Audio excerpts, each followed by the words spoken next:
My dear students, welcome you. प्रिय विद्यार्थियों, जैसा कि मैं आपको पार्ट्स ऑफ स्पीच के माध्यम से सेंटेक्स पढ़ा रहा हूं। आज हमारा टॉपिक है सेंटेक्स ऑफ एडजेक्टिव, जिसके 7 रूल्स मैंने सेंटेक्स ऑफ एडजेक्टिव के पार्ट 1 में पढ़ा दिए हैं और इस पार्ट 2 में उसके आगे। तो हमारा 8th रूल है rule 8, junior, senior, prior, inferior, superior. अर्थात जिन शब्दों के अंत में आई ओ आर आता है उनके पश्चात टू का प्रयोग करते हैं, दैन का नहीं। बहुत स्पष्ट हो गया बच्चों। मालूम है कि कंपैरेटिव डिग्री में दैन का प्रयोग होता है और यह शब्द स्वयं में कंपैरेटिव है, परंतु इन शब्दों के न तो पॉजिटिव डिग्री में शब्द होते हैं और न सुपरलेटिव डिग्री में शब्द होते हैं। यह स्वयं में ही कंपैरेटिव है और इनके पश्चात दैन का प्रयोग नहीं करते, इनके पश्चात टू का प्रयोग करते हैं।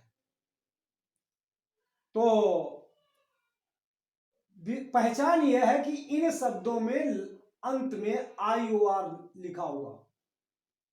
आप देख सकते हैं, केयर करके देख सकते हैं, समझ सकते हैं कि यदि किसी शब्द के अंत में, किसी एडजेक्टिव के अंत में आई ओ आर लिखा है तो उसके पश्चात दैन का प्रयोग नहीं करते, टू का प्रयोग करते हैं।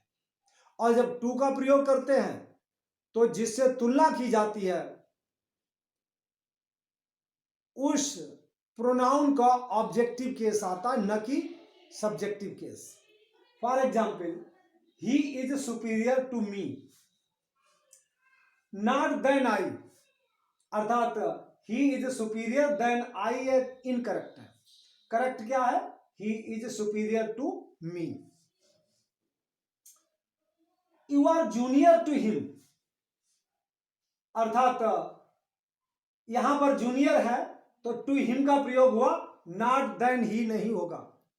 यदि कंपैरेटिव होता, कंपैरेटिव डिग्री होती तो देन ही और देन आई होता, परंतु ये इन शब्दों में ये चूंकि कंपैरेटिव है लेकिन ये शब्द आई ओ आर अंत में जुड़ा होता है, तो इनकी पहचान है कि यदि आई ओ आर जुड़ा है तो टू लगाएंगे, देन नहीं लगाएंगे और प्रोनाउन का ऑब्जेक्टिव केस लिखेंगे।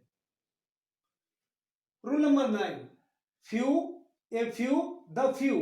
ये शब्द संख्या प्रकट करते हैं और फ्यू का भाव निगेटिव होता है, अर्थात नाम मात्र की संख्या होती है। ए फ्यू का भाव आधे के लगभग, आधे के से ज्यादा या आधे से थोड़ा कम का भाव होता है। और द फ्यू अधिक से अधिक संख्या परंतु पूरी नहीं के लिए प्रयोग करते हैं। अर्थात फ्यू का प्रयोग नाम मात्र की संख्या जिसे हम निगेटिव भाव होता है। ए फ्यू आधे के आसपास की संख्या और द फ्यू अधिक से अधिक परंतु पूरी नहीं।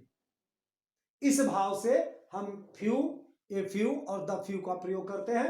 For example, most of the students were present but few were absent in the board examination. यहां दिया हुआ है कि बोर्ड एग्जामिनेशन में अधिक से अधिक विद्यार्थी उपस्थित थे परंतु कुछ अब्सेंट थे। कुछ मतलब 1, 2, 4 पूरे सेंटर पर, पूरे एग्जाम सेंटर पर 2-4 विद्यार्थी कहीं एब्सेंट थे, जो कि एक निगेटिव भाव दर्शाता है। तो इस तरीके से हम most of the students were present but few were absent in the board examination. Second example, a few students took part in the school games. कुछ विद्यार्थियों ने, अर्थात आवश्यकता भर के विद्यार्थियों ने स्कूल के गेम्स में भाग लिया। अब स्कूल में 500 बच्चे हैं तो 500 तो नहीं भाग लेंगे, 150 तो इस प्रकार से हम यहां पर ए फ्यू का प्रयोग करते हैं। फिर उसके पश्चात the few students were present in the examination, परीक्षा में अधिक से अधिक विद्यार्थी उपस्थित थे, फिर भी पूरे नहीं होंगे, जरूर इनमें एक दो अनुपस्थित होंगे, इस भाव से द फ्यू का प्रयोग किया जाता है। उसके पश्चात रूल नंबर 10, जब एडजेक्टिव का प्रयोग नाउन के रूप में होता है तो इसके साथ हम प्लूरल वर्ब लगाते हैं।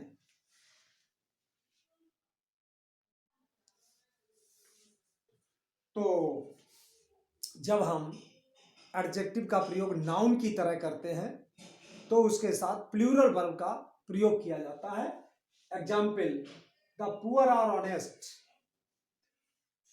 अब द पुअर जो है वो नाउन है, एडजेक्टिव नहीं है, और एडजेक्टिव होते हुए भी इसका प्रयोग नाउन की तरह किया गया है, तो the poor are honest. The poor is honest गलत होगा, ये इनकरेक्ट है, मैंने लिख दिया है। Rule number 11, little, a little, the little का प्रयोग मात्रा के लिए होता है।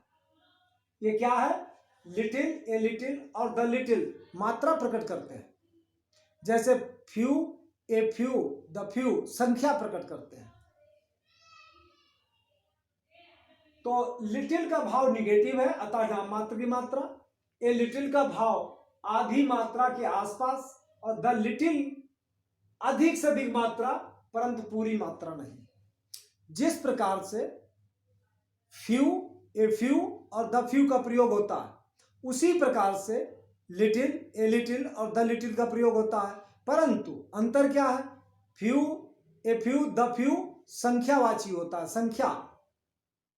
जैसे विद्यार्थी को गणना संख्या में होती है और दूध की मात्रा होती है, तो इसलिए यहां पर लिटिल का प्रयोग मात्रा के लिए करते हैं। For example, there is a little milk so the tea can not be got ready. नाम मात्र का दूध है इसलिए चाय तैयार नहीं हो सकती है। दूध है लेकिन इतना नहीं है कि चाय बन सके, नाम मात्र का है, एक आध चम्मच कहीं, जिसमें चाय नहीं बन सकती है।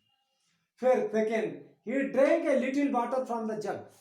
उसने जग से पानी पी लिया, अब जितना पर्याप्त उसे पीना था पी लिया। तो जो जग से, जग में 1 लीटर, 1.5 लीटर, 2 लीटर पानी आता है, मनुष्य पीता है 1 गिलास, 1.5 गिलास, 2 गिलास, तो इसलिए उसने पर्याप्त, अर्थात he drink a little water from the jug, पर्याप्त। Third, take care because there is the little milk in the jug.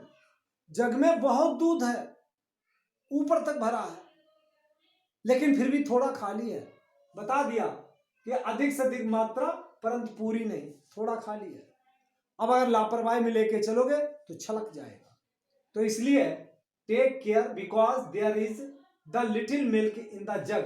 तो यहां पर हमने द लिटिल का प्रयोग किया है, यहां पर हमने ए लिटिल का प्रयोग किया है, और यहां पर हमने सिर्फ लिटिल का प्रयोग किया। कॉन्सेप्ट क्लियर हो गया होगा। नाउ रूल नंबर 12, वेरी और क्वाइट का प्रयोग कैसे करते हैं? तो वो है कि वेरी व्यापक होता है परंतु निश्चितता नहीं होती है। वेरी में निश्चितता नहीं होती, होता बहुत व्यापक। और क्वाइट का प्रयोग हम कहां पर करते हैं? क्वाइट में निश्चितता होती है और यह विशेष की ओर संकेत करता है। तो इनका प्रयोग वेरी और क्वाइट का अलग अलग करते हैं। For example, I am quite well. I am very well नहीं लिखेंगे, आई एम क्वाइट वेल, निश्चितता है। और he is a very good student, ये व्यापक है परंतु निश्चितता नहीं, पता नहीं कितना अच्छा, अर्थात he is a very good student. तो बच्चों, आज मैंने आपको यहां तक पढ़ाया। शेष जो एडजेक्टिव के रूल्स हैं वो अगले वीडियो में मैं आपको एक्सप्लेन करूंगा। Thank you.